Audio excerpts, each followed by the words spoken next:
666 የተያዘ አንድ ህፃን ልጅ እሱ ሳምንት ባልሞላ ጊዜ ተፈውሶ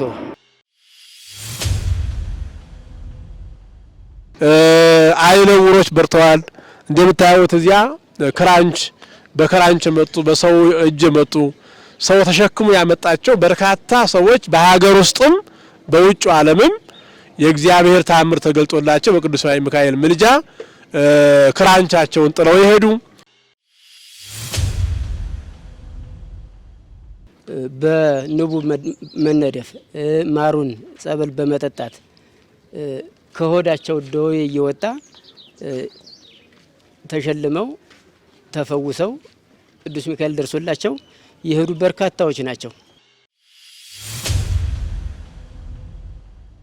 በእውነት የ45 ዓመት እናት የ52 ዓመት እናት ልጅ እየፈለጉ ግን ልጅ አጥተው የነበሩ ልክ እንደ ዘካርያስና እንደ ኤልሳቤጥ እንደ አብርሃምና እንደ ሳራ እግዚአብሔር ባርኳቸው ልጅ ታቀፈው ይሄዱ ልጅ ያገኙ።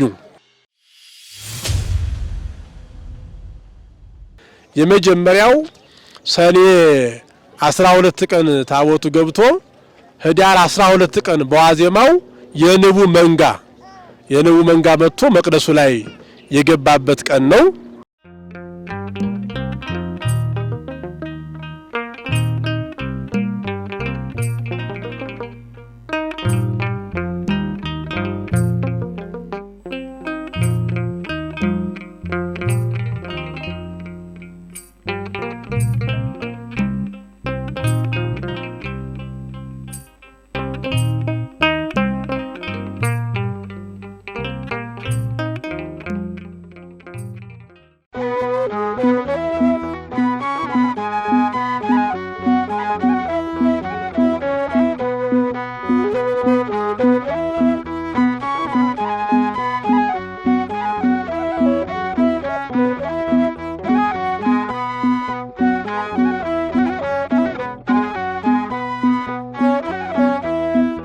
ሚካኤል ሚካኤል ሚካኤል ሚካኤል ሚካኤል ሚካኤል ሊቀ መላእክት ሊቀ መላእክት ሊቀ መላእክት ሚካኤል ሚካኤል ሚካኤል ሚካኤል ሚካኤል ሚካኤል።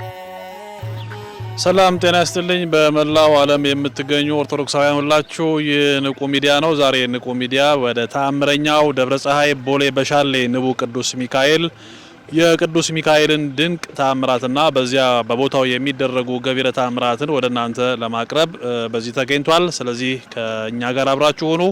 በቦታው ቅዱስ ሚካኤል በምልጃው ያደረገውን ድንቅ ተአምራትና እንዲሁም እየተከናወኑ ያሉ የልማት ተግባሮችን የደብሩ አስተዳዳሪ እንዲሁም የሚመለከታቸው አካላት ወደ እናንተ ይዘው ይቀርባሉ። ስለዚህ ሁላችሁም ከኛ ጋር አብራችሁ እንድትቆዩ እንጠይቃለን። አብራችሁን ቆዩ።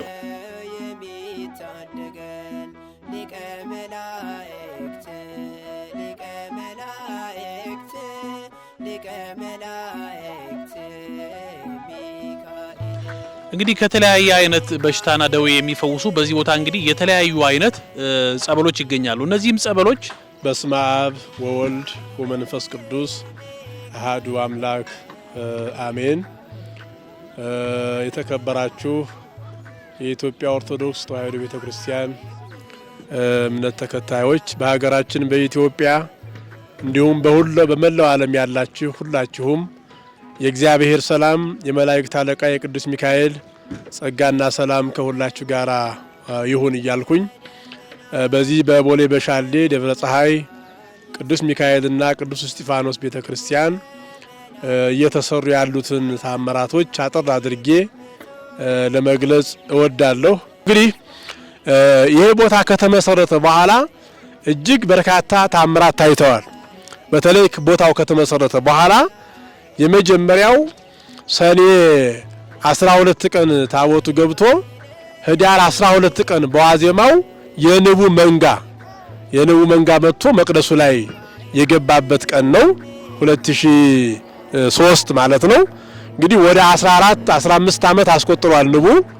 እንግዲህ የቦታው መጠሪያ ከዚህ በፊትም እንደሰማችሁት ቦሌ በሻሌ ደብረ ፀሐይ ንቡ ቅዱስ ሚካኤልና ቅዱስ እስጢፋኖስ ተብሎ የተጠራበት ዋናው ምክንያት ይሄ ነውና ልክ በተመሰረተ በ6 ወሩ የንመንጋ መጥቶ ከታቦቱ ከመንበረ ታቦቱ ላይ እንዳረፈ የነበሩ ባለታሪኮች ይናገራሉ። እንግዲህ ከዚያ እስካሁን ድረስ እዚያው ንቡ መቅደስ ውስጥ ሆኖ ከመቅደስ ውስጥ በአመት 2 ጊዜ የሰኔ ሚካኤልና የህዳር ሚካኤል የጥቅምት እስጢፋኖስ ተቆርጦ አመቱን ሙሉ በእምነት መልክ በጸበል መልክ ለምእመናን የሚታደለው ከዚያ የሚቆረጠው ማር ነው። ይሄ በጣም የሚገርም ነው ምእመናን። በዚህም የእምነት ጠበልና ማር በጣም ብዙ ሰዎች ከኩላሊት በሽታ፣ ከቁርጠት፣ ከራስ ምታት ይሄ ዘመኑ ከሚያመጣው ከስኳር በሽታ ከብዙ ተፈውሰው ታምራታቸው ተጽፎ ያሉ በጣም በርካታ ሰዎች አሉ። አይነ ዕውሮች በርተዋል። እንደምታዩት እዚያ በክራንች መጡ፣ በሰው እጅ መጡ። ሰው ተሸክሞ ያመጣቸው በርካታ ሰዎች በሀገር ውስጥም በውጭ ዓለምም የእግዚአብሔር ታምር ተገልጦላቸው በቅዱስ ሚካኤል ምልጃ ክራንቻቸውን ጥለው ይሄዱ። በሰዓቱ ክሻ መጥተው ቆመው ይሄዱ በርካታ። ከዚህ በፊትም በዚሁ በንቁ ሚዲያ የተላለፈ አለ፣ ወደፊትም የሚቀርጽ አለ። በርካታ ምእመናን የዳኑበት የተፈወሱበት የጸበል ቦታም እንደምታዩት በርካታ ሰው ነው የሚጠመቅበት። በጣም እግዚአብሔር ክብሩን የሚገልጥበት ቦታ እንደሆነ ቤተክርስቲያኗ በዚሁ ለመግለጽ እንወዳለን።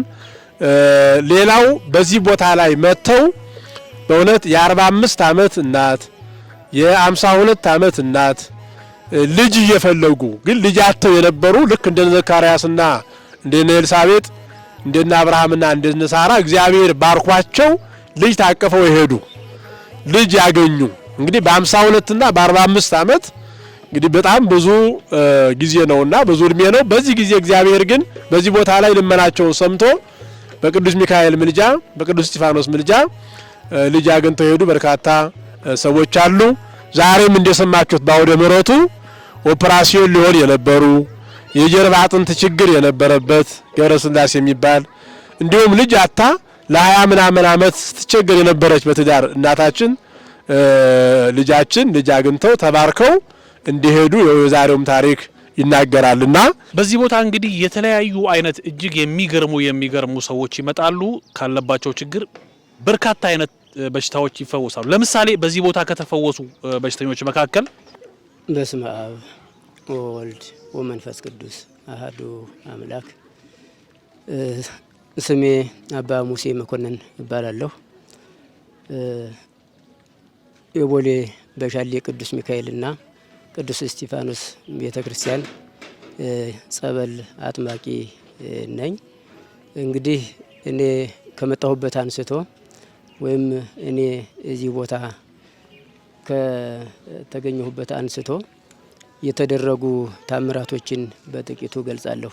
እኔ የመጣሁት በ2013 ነው። ከ2013 ጀምሮ ብዙ ታምራቶች፣ ብዙ ህሙማን፣ ብዙ ድውያን እየተፈወሱ እንዲሁም ደግሞ በአጋንንት ቁራኛ የተያዙ ከአጋንንት ቁራኛ እየተወገዱ እየተላቀቁ የሄዱ ብዙዎች አሉ። ምናልባት ከብዙዎች አንዱን ሁለቱን ባነሳ 2013 ላይ በ666 የተያዘ አንድ ህፃን ልጅ እሱ ሳምንት ባልሞላ ጊዜ ተፈውሶ መሄዱን እመሰክራለሁ። ወይም ደግሞ ቀደም ሲልም ደግሞ በሚዲያው ገልጸነዋል፣ በሚዲያውም ታይቷል። ግን እንደው ሳልገልጸው ለማለፍ ብዬ ነው ይህንን የምናገረው እንጂ ከዚያን በኋላም ደግሞ በጨጓራው፣ በኩላሊቱ፣ በራስ ምታቱ እንዲሁም ደግሞ በቃ ይሄ ራስን የሚያስቱ በሽታዎች እነሱ በንቡ መነደፍ ማሩን ጸበል በመጠጣት ከሆዳቸው ደዌ እየወጣ ተሸልመው ተፈውሰው ቅዱስ ሚካኤል ደርሶላቸው የሄዱ በርካታዎች ናቸው። ልጹን በብርሃን ከመደመና ማላልፈውና ሳላስረዳችሁ ማላልፈው በአሁኑ ሰዓት እየተገለገልንባቸው ያሉት ወይም ደግሞ ድህነት እያገኘንባቸው ያሉት ጸበሎች 6 ናቸው። 6 ናቸው። የቅዱስ ሚካኤል ጸበል፣ የቅድስት አርሴማ ጸበል፣ የቅዱስ ገብርኤል ጸበል እንዲሁም ደግሞ የጻድቁ የአቡነ ሰላማ ጸበል፣ የእመቤታችን የቅድስት ድንግል ማርያም ጸበል እነዚህ ይገኙበታል። 6 ጸበሎች ማለት ነው። እና በዚያውም ደግሞ የአገልግሎቱ ስርዓት የሚካሄደው ገድሎቹ እነዚህ የጠራናቸው ጽላቶች ሁሉ የነሱ ገድል አለ። ታምረ ማርያሙ አለ፣ ታምረ ኢየሱስ አለ፣ ኪዳኑ አለ። በዚህ አገልግሎት መጀመሪያ ከተገለገልና ይህንን ስርዓት ካደረስን በኋላ ህዝቡን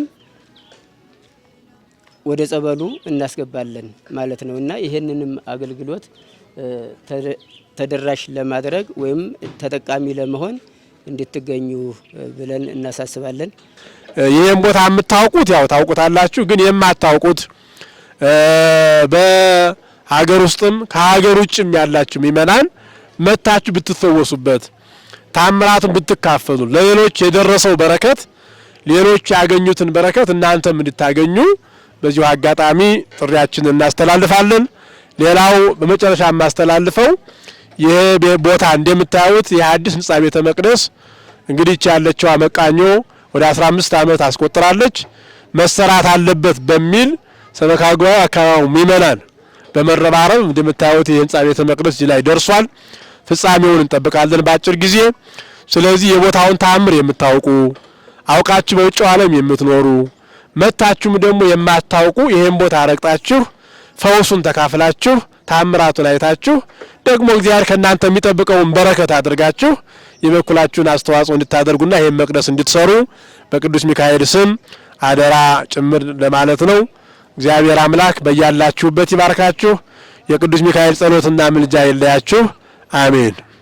ስለዚህ እንግዲህ ይህ ስፍራ ድንቅ ስፍራ ነው። ሁላችሁም እየመጣችሁ እናንተ የተቸገራችሁበት እናንተ የምታውቁት እግዚአብሔር የሚያውቀው ሰው የማያውቀው ችግራችሁ እንዲቃለል ወደ ተአምረኛው ወደ ንቡ ቅዱስ ሚካኤል እንድትመጡ ሚዲያችን ይጋብዛችኋል። እስካሁን የተመለከታችሁት እንግዲህ በዚህ ስፍራ የሚደረገውን ድንቅ ተአምራት ነው። እግዚአብሔር አምላክ ለደጁ አብቅቷችሁ እናንተም ከዚህ ቦታ በረከት እንድታገኙ መልካም ፈቃዱ የእግዚአብሔር በጎ ፈቃዱ ይሆንላችሁ።